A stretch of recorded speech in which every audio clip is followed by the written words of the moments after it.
오면서 초경을 하는 경우가 25%에 불과하고 사춘기는 이미 왔지만 초경을 하지 않는 경우가 75%나 됩니다. 따라서 초경만을 기다리시다가 성장의 아주 중요한 시기인 사춘기를 놓쳐버리는 안타까운 경우가 많이 발견됩니다.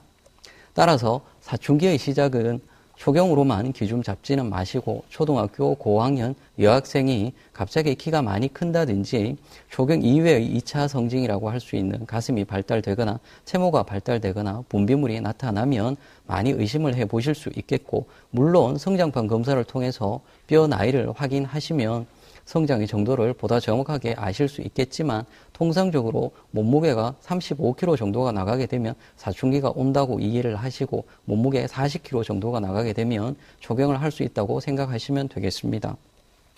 다음은 성조숙증의 실제 사례를 말씀드리겠습니다. 이 여학생은 10세 2개월의 여학생으로서 유전적인 예상 키는 부모님의 키가 작은 탓에 155cm로 하위 10% 수준이었습니다. 그러나 내원 당시 이 학생의 키는 또래보다 6cm가 더 커서 성장률이 85% 수준이었습니다.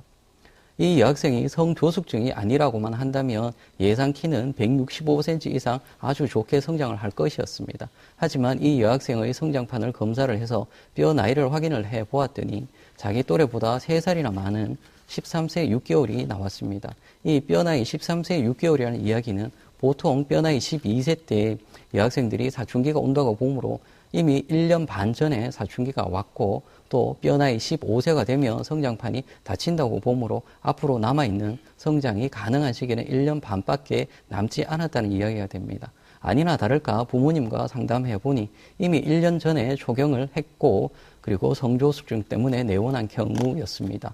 이 학생의 예상 성장키를 구해보면 154cm로 아주 저조하게 나왔는데, 이렇게 성조숙증이 있으면 자랄 때는 또래보다 훨씬 더 클 수도 있지만 어른이 되었을 때는 키가 또래보다 더 작게 되는 경우가 흔히 발생합니다. 실제로 사춘기가 1년 빨리 찾아오면 최종 키가 5에서 10cm 정도 덜 자란다고 합니다. 과연 우리 아이에게 성조숙증이 있는지, 사춘기가 찾아온 건지 궁금한 내용 많으실 텐데요. 이번에는 성조숙증이 걱정돼서 병원에 찾았다는 9살 수연이를 만나봤습니다.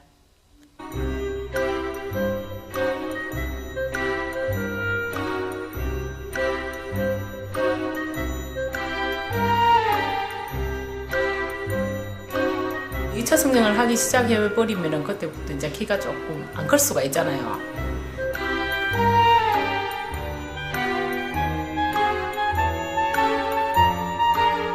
성장판 검사를 통해서 뼈 나이를 측정해 보았더니 자기 나이보다 2살 정도가 더 빨리 나왔습니다. 많게 나왔습니다. 그래서 이제 예상 성장키는 좀 저조하게 155cm 정도 나왔는데, 이 수치는 성장률로 따지면 10%, 하위 10% 정도에 해당이 됩니다.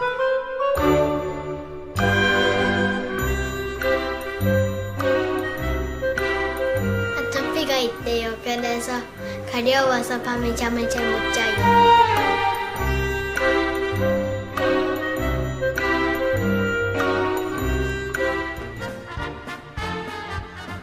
한방 성장 치료를 시작한 지도 벌써 2달.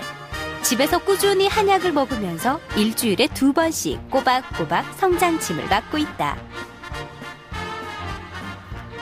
성장 약침이라고 하는 것은 보통 이제 성장기에 무릎의 성장판이 가장 중요합니다. 성장이 가장 많이 이루어지는 부분이 무릎의 성장판이기 때문에, 그래서 무릎의 성장판을 집에서 마사지를 해주신다든지 아니면 지압을 해주신다든지 만져주시는 것만 해도 좋은 효과가 있는데, 한의원에서는 쓸 수 있는 가장 큰 자극 중에 또 하나가 약침이기 때문에 약침을 무릎 성장판 주위의 혈자리에다 놓아줌으로써 성장을 도와주는 치료법이지요.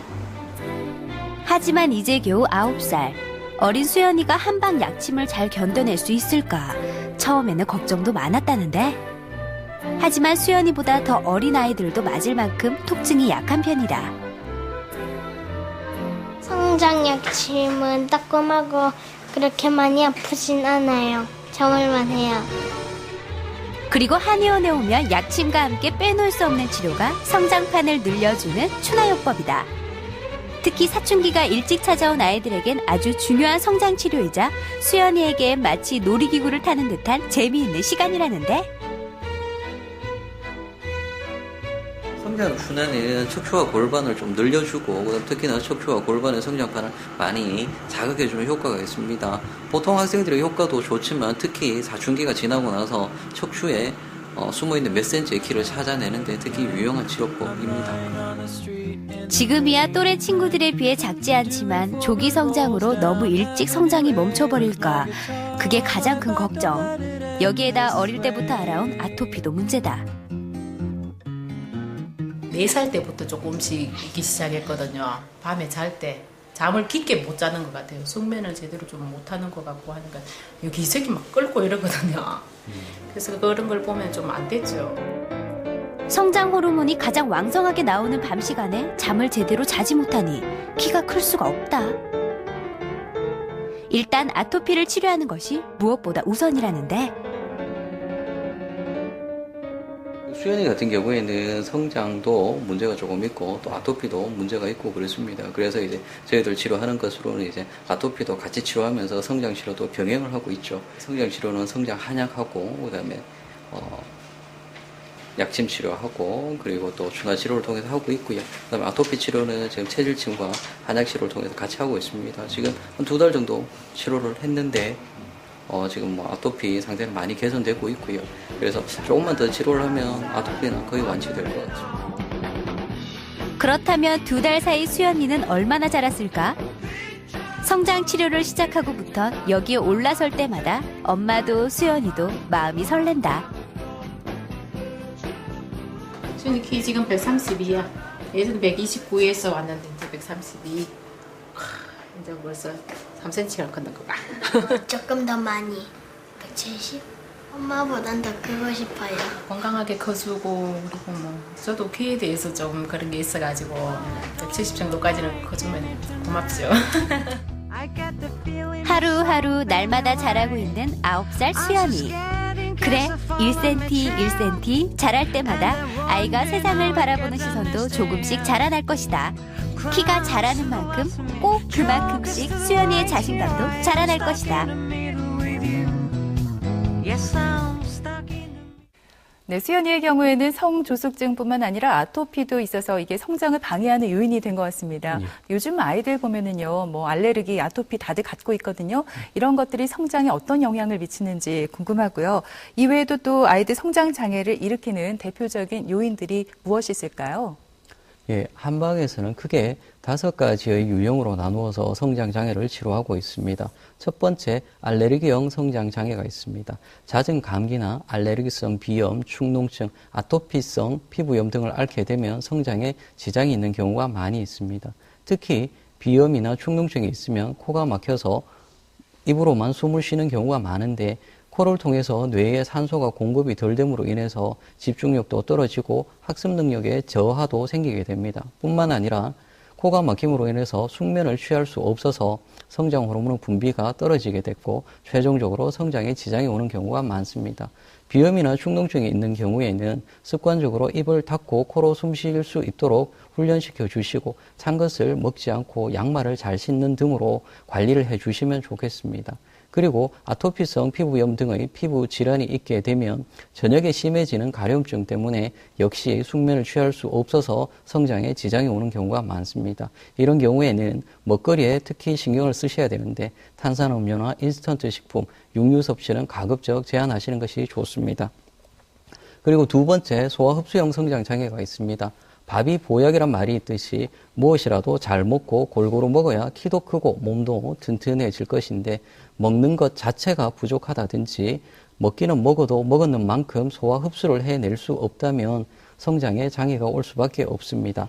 밥을 입에만 물고 잘 삼키지 않거나 골고루 먹지 못하고 편식이 심한 경우 또는 밥을 먹고 나서 곧장 화장실을 가거나 설사를 자주 하고 변이 무른 경우나 자주 배가 아파하는 경우나 참을미, 구토를 자주 하는 경우에도 성장 장애가 오는 경우가 많이 있습니다.